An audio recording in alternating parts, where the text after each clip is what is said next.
Welcome to Book Solve, and the next video in my series of As I Read, and the third novel that I'm going to be reading is this one called The Children of the Dead by Elfriede Jelinek. I hope I've got that right. The reason I've done an introduction video for this one is because, well, first off, it was a book that I've already started reading before I did my big move and decided to put to one side because I couldn't concentrate on it, and to come back to it later after I'd settled in a little bit more in my new location. But also I wanted to say something about the books that I choose to read, really, and what I look for in a book before I decide, yeah, I'm going to take it on. And this one, lots of people read because they want to have a nice story that they want to be able to enjoy the story as an entertainment, as something that's going to be exciting and involving, and will just give them a sort of release from everyday life, and that it'll have it all nicely tied up in a bow at the end with everything explained and everything will be clear. And that's not what I'm looking for when I read a book.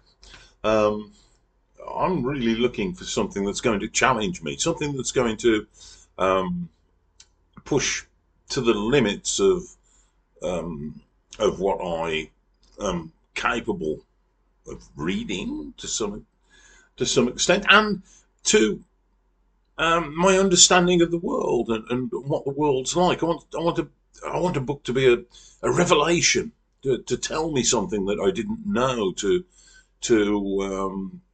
shine through with the author's feelings, the author's experience of life.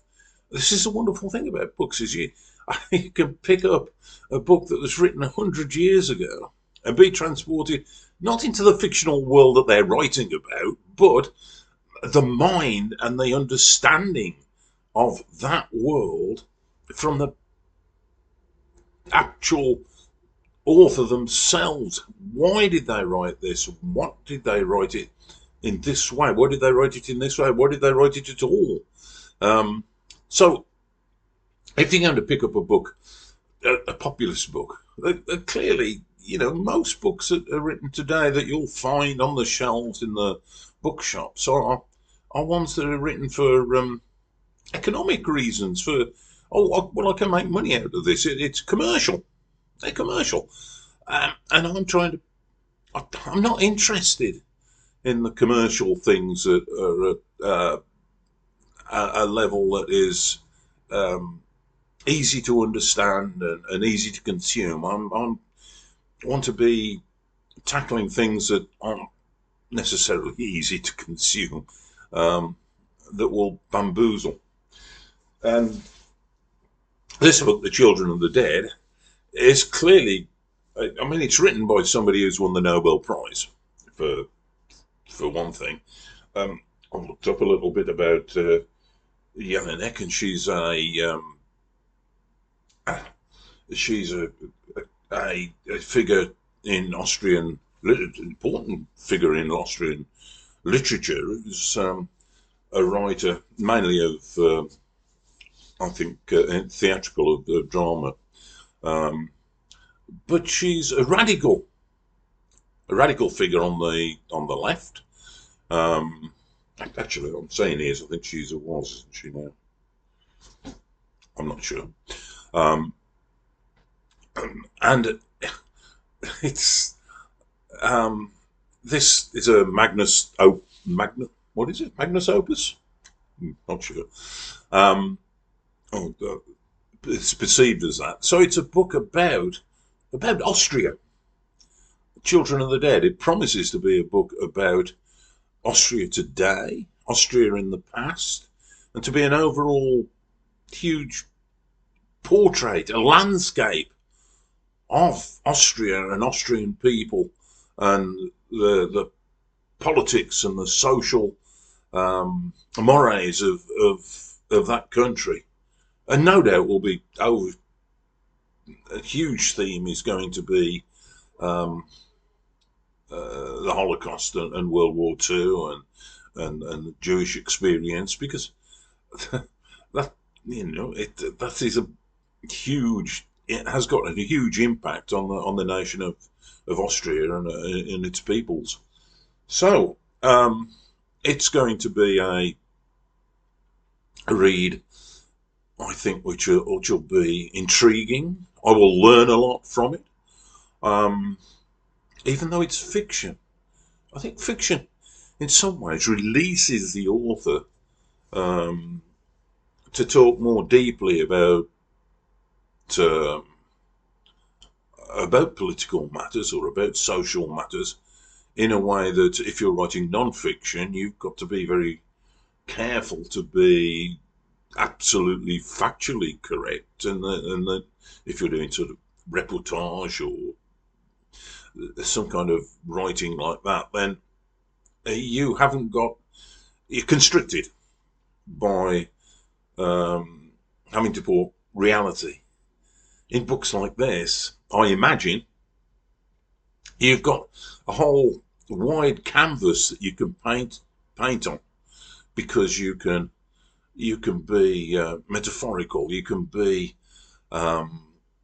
allude to this, that, and the other. You can have a magical realism. You can imagine things that aren't there. And let me just read the flyleaf. I mean, there's some books where it's good to go in, and it can well be good to go in without knowing anything about the book whatsoever and read it as is, and that's okay, but it's not essential. And for some books, I would say that it's a disadvantage. That you really should know some of the reasons why the book, or some of the reasons why the book was written and what it was written for. Anyway, let me read this. Oh, here we are. Magnum opus is the words I was after. The magnum opus of a 2004 Nobel laureate, Elfriede Jelinek, a spectral journey through the catastrophic history embedded in the landscape of Austria. The Alpenrose is a mountain resort nestled in Austria's scenic landscape among historic churches and castles. It is a vacation idyll that attracts tourists from all over Europe. It is also a mass burial site. Amid the snow-topped peaks and panoramic vistas, ghosts haunt the forest. Edgar Strantz, a young skier who died in a car crash. Gudrun Bickler, a philosophy student who died by suicide in her bathtub. And Karin Frenzel, a widow who, perhaps, died in a bus accident. As the three slip in and out of the hotel, engaging unsuspecting tourists and seeking a way to return to life, the soil begins to crack under their feet as the dead of the Holocaust awaken. The zombies determined to exact their revenge. Scrupulously rendered for the first time in English by Gunther Honegger, The Children of the Dead takes readers on a mind-bending ride through time, space, and memory, concocted from experimental theatre, splatterfilm, gothic literature, and more. Jelinek's phantasmagorical masterwork is a fierce confrontation with our fraught legacies in the name of the innocent dead. Well, yeah, you've got to read it then, haven't you? It's sort of, that sells the book incredibly well, as blurb should do. So I'm looking forward to tackling it, and I hope you, if you have read it, please comment along with the videos that I'll be doing, um, and maybe other people will perhaps pick the book up and read it because, like myself, not heard of it before and didn't really know anything about it. Don't particularly know about the author, um, and it's learning all these new things that is one of the wonders of reading. So there we are. Um, I shall leave it there, and we'll meet again when I've got to page 50. But for the moment, it's goodbye from Booksolve, and happy reading to you all.